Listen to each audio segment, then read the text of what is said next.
138 साल पुराने पचमढ़ी के राजभवन में होगी प्रदेश सरकार की कैबिनेट बैठक। मध्य प्रदेश सरकार की डेस्टिनेशन कैबिनेट बैठक कल 3 जून को होगी। मध्य प्रदेश के एकमात्र हिल स्टेशन पचमढ़ी में। आपको बता दें कि मुख्यमंत्री डॉक्टर मोहन यादव 33.88 करोड़ के विकास कार्यों का करेंगे भूमि पूजन एवं लोकार्पण। 11 पर्यटक वाहनों को पंचमढ़ी से हरी झंडी दिखाएंगे मुख्यमंत्री। प्रदेश सरकार के मंत्रियों का पंचमढ़ी पहुंचना जारी। नर्मदापुरम के प्रभारी मंत्री राकेश सिंह भी पहुंचे पचमढ़ी।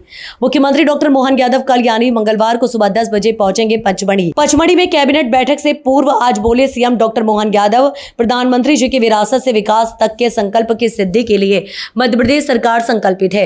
जनजातीय समाज और पराक्रम के प्रतीक राजा भभूत सिंह के सम्मान में कल हमारी पचमढ़ी में मंत्री परिषद की बैठक आयोजित होगी।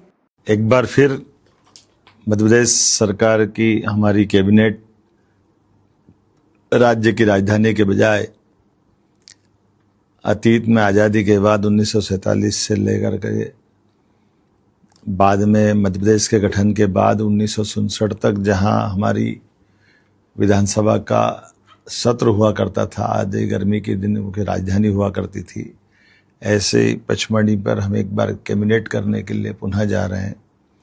अगर हम इतिहास पढ़ते हैं तो दिखाई देता है अंग्रेजों से सशक्त संघर्ष करने में, सशस्त्र संघर्ष में जिस प्रकार से आदिवासी अंचल ने अपने जान की बाजी लगा करके न केवल 1857 में बल्कि उसके पूर्ववर्ती काल में भी जल जंगल जमीन के लिए जिस प्रकार से आज़ादी की कुर्बानी हमारे आदिवासी अंचल ने दी है, उसको समाज के सामने लाने के लिए, गौरवशाली पक्ष को लाने के लिए हमारी सरकार हमारे सभी क्षेत्रों में सदैव हमारे आदिवासी भाई बहन, अनुसूचित जाति भाई बहन और समाज के सब वर्गों का ध्यान रख रही है।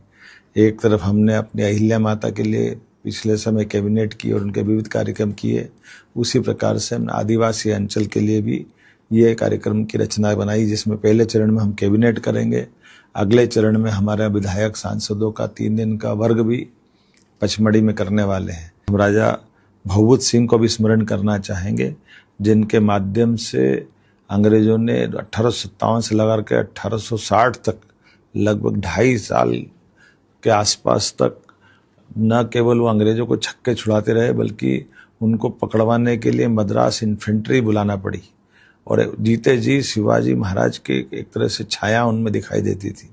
जब वो छापामार युद्ध में भी उतने ही पारंगत थे, मारते और धीरे से, क्योंकि चप्पे चप्पे से अवगत थे। उसी प्रकार से कोरकू आदिवासी समेत और दूसरे सब समाजों को साथ लेकर के उन्होंने अद्भुत लड़ाई का संचालन किया है। मैं मान के चलता हूँ राजा भभूत सिंह का कई प्रकार से आज़ादी के मामले में जो उनका बलिदान है उसको स्मरण करते हुए हमारी कैबिनेट करने वाले हैं। आने वाले समय में सरकार जब सब क्षेत्रों के लिए साधन जुटा रही, संसाधन जुटा रही, रोजगार के अवसर दे रही है, तो नर्मदापुरम तो हमारा ये सबसे महत्व का इलाका है। ऐसे में हमने जब एक तरफ इंडस्ट्रियों की बाहर लाएं, दूसरी तरफ हम अपने इसके प्राकृतिक सौंदर्य के साथ राजा भभूत सिंह को भी स्मरण करने के लिए हम कैबिनेट कर रहे हैं।